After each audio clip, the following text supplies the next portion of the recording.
Subscribe कीजिए दोस्तों हमारे चैनल को। नोटिफिकेशन पाने के लिए बेल आइकन को प्रेस कीजिए। नमस्कार। विसर्ग संधि चल रही थी। विसर्ग संधि का एक भेद है ऋतु संधि। इसका पहला नियम है कि विसर्ग के आगे आ को छोड़कर, यानी इन दोनों को छोड़ करके कोई सा भी स्वर आ जाए और पीछे स्वर या व्यंजन हो तो फिर विसर्ग की जगह र बन जाता है। आगे आ को छोड़ करके स्वर, ये और आ अन्य स्वर, पीछे स्वर या व्यंजन हो, स्वर या व्यंजन। इस स्थिति में विसर्ग का र बन जाता है। इस परिभाषा को नोट कर लीजिए और उदाहरण देखते हैं।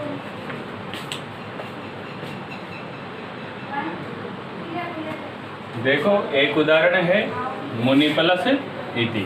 अब यहाँ पर देखो विसर्ग आया हुआ है, आगे नहीं है, कोई दूसरा स्वर है। ये देखो छोटी ई आई हुई है। आगे देखो ई है, यानी स्वर या व्यंजन में से कोई एक वर्ण आया हुआ है। तो इस स्थिति में विसर्ग का र बन जाएगा और बनेगा अपना रूप मुनि मुनिरिति। इस प्रकार से रूप बनेगा अपना। इसके बाद में एक और उदाहरण देखो।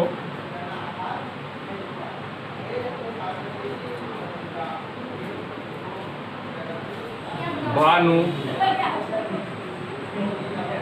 प्लस अशोक,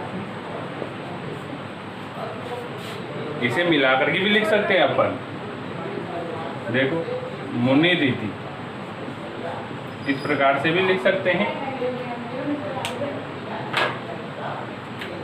इस प्रकार से भी लिख सकते हैं, दोनों प्रकार से लिख सकते हैं। इधर देखो विसर्ग आए हुए, विसर्ग के आगे ऊ है, यानी आपको छोड़कर कोई दूसरा वर्ण है। पीछे भी है, यानी स्वर है। अगर यहाँ पर है और पीछे भी, यहाँ पर भी अगर आ जाता तो फिर यहाँ पर ऋतु संधि हो जाती, यहाँ पर फिर ऋतु संधि नहीं होती। इस स्थिति में विसर्ग का र बन गया और ये देखो भानु र प्लस अशोक, तो रूप बना अपना भानुर सो, भानुर। इसे नोट कर लो।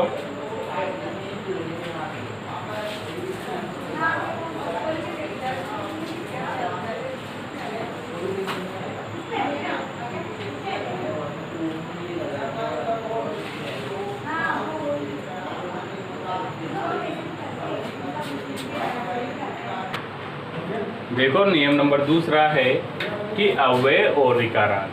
अव्यय का मतलब आप सब जानते ही हो कि जो विभक्ति, लिंग, वचन इसमें एक ही समान रहते हैं वो अव्यय कहलाते हैं। और ऋकारांत का मतलब आप जानते हो जिसके पीछे अंतिम स्वर में वी की मात्रा लगी हुई हो, वो ऋकारांत शब्द होते हैं। के संबोधन में अगर उनको बताया गया है, या तो आगे बता देंगे या पीछे बता देंगे, उनको बताया गया है तो फिर विसर्ग के आगे आ होने पर भी, जो नियम नंबर 1 में बताया था अब मैंने कि आ को छोड़ करके कोई दूसरा स्वर हो। अब यहाँ पर इन दोनों शब्दों के योग में अगर विसर्ग के आगे आ भी आ गया हो तब भी विसर्ग का क्या बन जाएगा? र बन जाएगा। जैसे देखते हैं प्रातः। प्रातः एक अव्यय है। ये विभक्ति, लिंग, वचन, पुरुष इस सब में एक ही चलता है, ये प्रातः ही चलता है। ना तो इसके विभक्ति चलते हैं विभक्ति रूप, ना शब्द रूप बनते हैं, ना ही इसका कोई वचन है। किसी में मतलब हर जगह ये एक जैसा ही रहता है। तो इसके योग में गच्छति शब्द आया हुआ है। तो अब प्रातः के विसर्ग लगा हुआ है तो ये विसर्ग, और आगे त में अ लगा हुआ है, पीछे ग है। तो अब देखो यहाँ पर ये अव्यय आने की स्थिति में इस विसर्ग के आगे अ आया हुआ है, तो इस अव्यय की आने की स्थिति में इस विसर्ग का र बन जाएगा। क्या बन जाएगा, र। दूसरा नियम कहता है कि पहले वाला नियम में तो आपको छोड़ करके था, लेकिन इस दूसरे नियम में भी अगर आप भी जाए तब भी विसर्ग का र बन जाएगा। किस स्थिति में, अगर अव्यय और विकारांत शब्द आ रहे हो तो इस यहाँ पर विसर्ग का र बन गया।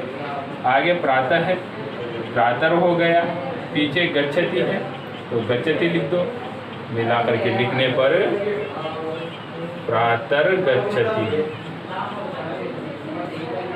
इस प्रकार से ये बना। मातः वंदे, देखो मातः वंदे, वंदे और मातृ।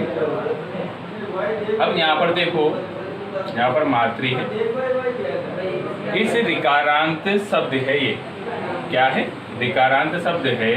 तो इस स्थिति में इस र का, इस विसर्ग का र बन जाएगा और मिलाकर के देखो आप, वो बना मातृवंदे।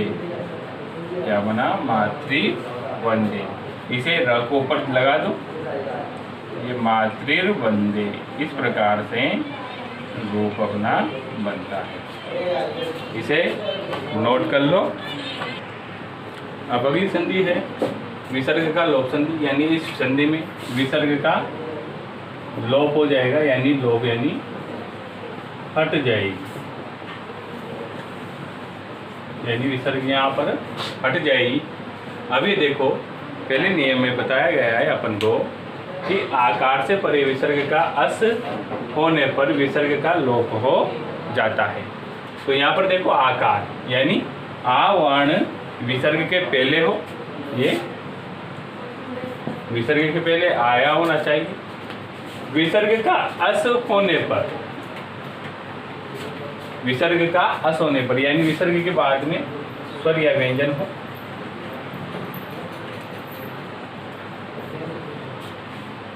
तो फिर विसर्ग का लोप हो जाता है। विसर्ग यहाँ पर हट जाती है, विसर्ग का क्या हो जाता है, लोप। यहाँ पर देखो बाला में आ है, पीछे विसर्ग है, स्वर या व्यंजन में से एक है, तो विसर्ग का लोप हो गया और अपना रूप बना बाला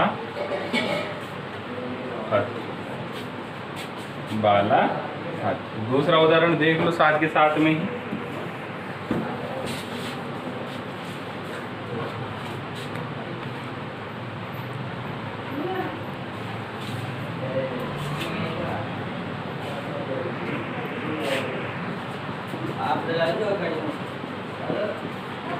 लता प्लस एदंते।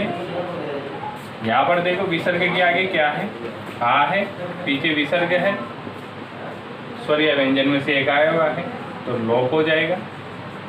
लोप होते ही देखो बनेगा लता एदंते, लता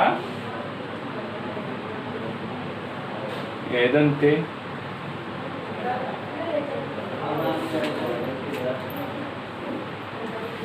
एक है बाला प्लस संधि, व्यंजन का भी देख लेते हैं। इधर देखो विसर्ग के पहले क्या आया हुआ है, आ, विसर्ग है, पीछे स्वर या व्यंजन में से है, तो विसर्ग का लोप हो जाएगा नियम के अनुसार। विसर्ग का नियम होते ही बाला, विसर्ग हट गई यहाँ से, अब विसर्ग लिखने की आवश्यकता नहीं है, बाला हसंती। अगला उदाहरण देखो, इन्हें नोट कर लो। अगले नियम पर चलते हैं।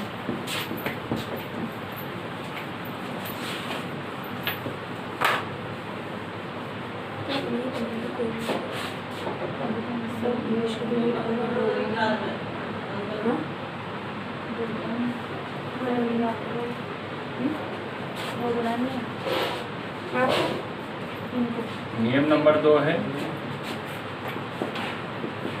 आकार परे होने पर, आकार से परे विसर्ग का आकार हो, आकार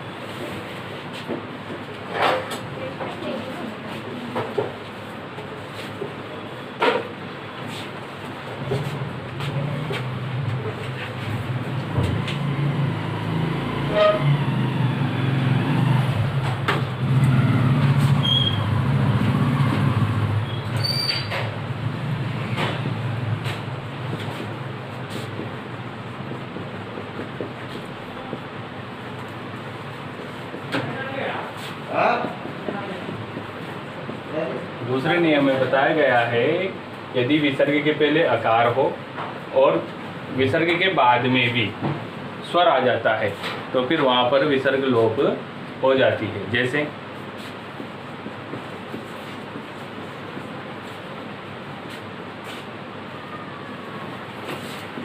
रामः आगच्छति,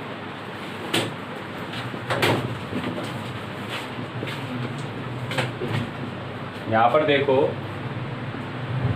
आगे विसर्ग है, आकार का मतलब अ और आ दोनों स्वरों को ग्रहण करेंगे, फिर स्वर दीर्घ। यहाँ पर अ आया हुआ है, पीछे स्वर है आ के रूप में। अब तो यहाँ पर विसर्ग का लोप हो जाएगा नियम के अनुसार और अपना रूप बनेगा रामा गच्छति। ये आपकी विसर्ग संधियाँ पूरी। इसमें एक और उदाहरण है, जोड़ी नाम से दे रखा है आपको, तो मैंने वहाँ पर र लोप दीर्घ संधि में इस नियम को भी लिखाया था कि र के परे र होने पर प्रथम वाले र का लोप हो जाता है। आपकी संधियाँ पूरी। धन्यवाद।